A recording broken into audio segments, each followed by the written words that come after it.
Good evening, students. In today's session, I'll be taking you live through the area of high incidence of errors that have now become inadvertent into our system of reasoning, especially with respect to this particular section of our paper, that is critical reasoning.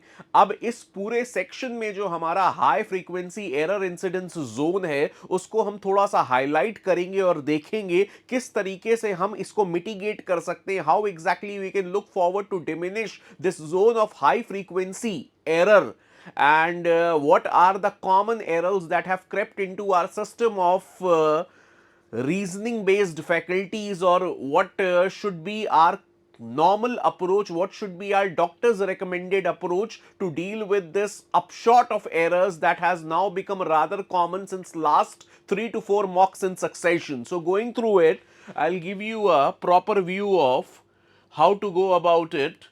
Number one, in the case of weakening based questions, try to follow the content of the question and not to refer to its content in the passage. कहने का मतलब बड़ा simple सा है. There are certain categories of weakening based questions. There is a certain category of weakening based questions that require you to focus solely on the content of the passage and not refer to the same content, not refer to its context in the passage.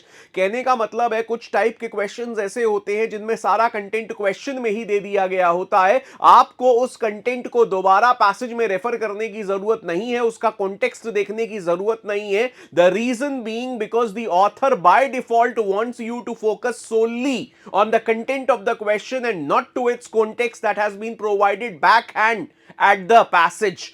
तो आपको सिर्फ और सिर्फ केवल और केवल focus कहां करना है, क्वेश्चन के कंटेंट पे फोकस करना है. जैसे मान लीजिए एक क्वेश्चन है that asks you to identify the potential causes of Sheikh Hasina's ouster from Bangladesh. ठीक है, इसमें सारा कंटेंट आपको पूरा कंटेंट आपको क्वेश्चन में ही दिया हुआ है. You need not refer to anywhere outside the purview of the question. Okay, moving ahead, we have the next go about projected behind me.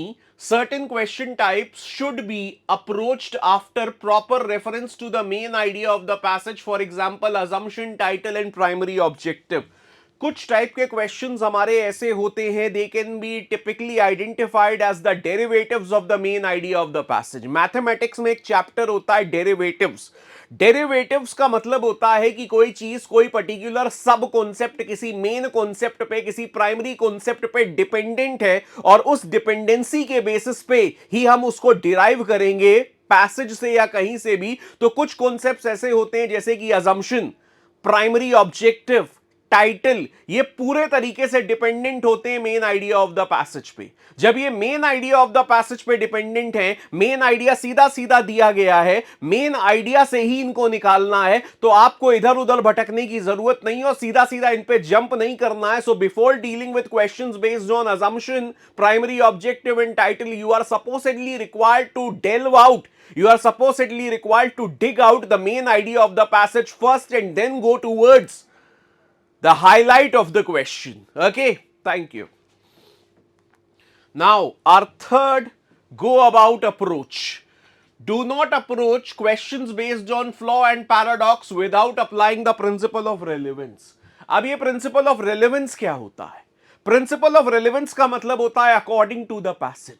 आप अगर फ्लॉ या पैराडॉक्स का क्वेश्चन कर रहे हैं, देन इन दैट केस आपको एक चीज बहुत अच्छे तरीके से आइडेंटिफाई करनी होगी कि आपके चारों ऑप्शंस में किस ऑप्शन का कंटेंट सबसे ज्यादा पैसेज के कोर कंटेंट के साथ मैच कर रहा है.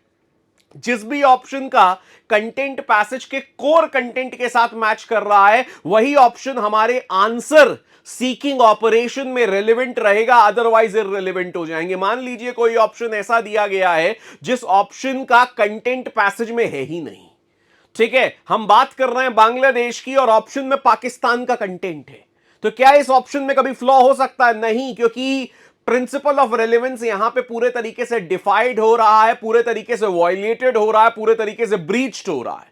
आई होप आपको मेरी बात समझ आ रही होगी. ये क्योंकि एक शॉर्ट वीडियो है, बहुत बड़ा वीडियो नहीं है, इसको और अच्छे से एक्सप्लेन करने के लिए I will bring out some other video in order to give you a proper dilatation on how exactly to deal with questions that have this technical point involved. Okay, Moving ahead, for better understanding of certain passages, especially those based on economics and psychology, they need to be read paragraphically. कहने का मतलब क्या है, कुछ passages जो आपको लगता है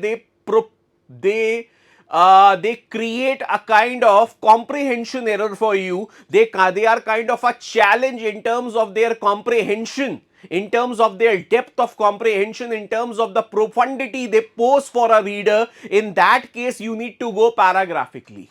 जिन भी पैसेजेस में आपको लगता है that the content of the passage is so deep, so complex, so abstruse that it won't be possible for you in a single life time to decode it, then in that case आपके लिए सबसे important काम है जो आप कर सकते हैं, गो पैराग्राफिकली. पैराग्राफ बाय पैराग्राफ जाइए, एक एक करके पैराग्राफ पढ़िए. पहला पैराग्राफ जब तक ना समझ आए दूसरे पैराग्राफ पे मत जाइए.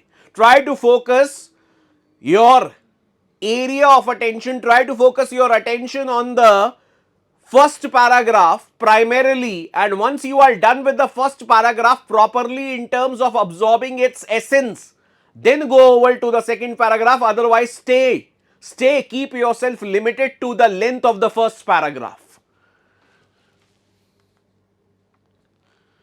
Every student should try to gather the meaning of the author's argument in the passage. ये एक नॉर्मल एक्सरसाइज है जो आपको करनी पड़ेगी और समझनी पड़ेगी. आप सब बहुत अच्छे तरीके से जानते हैं that an argument is nothing but an advanced version of an argument, but an advanced version of an opinion. Author का ओपिनियन क्या है, ऑथर क्या चाहता है, ऑथर क्या एक्सप्रेस कर रहा है पैसेज में, ऑथर का एरिया ऑफ, ठीक है, एरिया ऑफ या आप एक तरीके से कह सकते हैं सेक्टर ऑफ अटेंशन क्या है, उसको आइडेंटिफाई करने के बाद ही आप आगे बढ़ें. उसको आइडेंटिफाई करने के बाद ही आप पूरे पैसेज का ड्राफ्ट या पूरे पैसेज का आउटलाइन बनाएं. सबसे इंपॉर्टेंट काम क्या है पैसेज पढ़ते टाइम, दैट इज कि आप ऑथर का आर्ग्यूमेंट आइडेंटिफाई करें. ऑथर का आर्ग्यूमेंट बहुत हद तक हमारे मेन आइडिया के साथ भी कॉरेस्पॉन्ड करता है in about 90 to 95% of the cases, but उससे ज्यादा मैं कहूंगा I would rather be focus bound on the subject matter, that it's the author's argument that determines the very flow and direction of the entire content of the passage. Once the author's argument has been determined, half of the task is already laid bare. Okay, so this much for today. Thank you बच्चों, thanks a lot, and I hope this must have done you some good with respect to your preparation, with respect to giving you a guideline to your near prospective preparation for the CLAT 2025. Thank you बच्चों.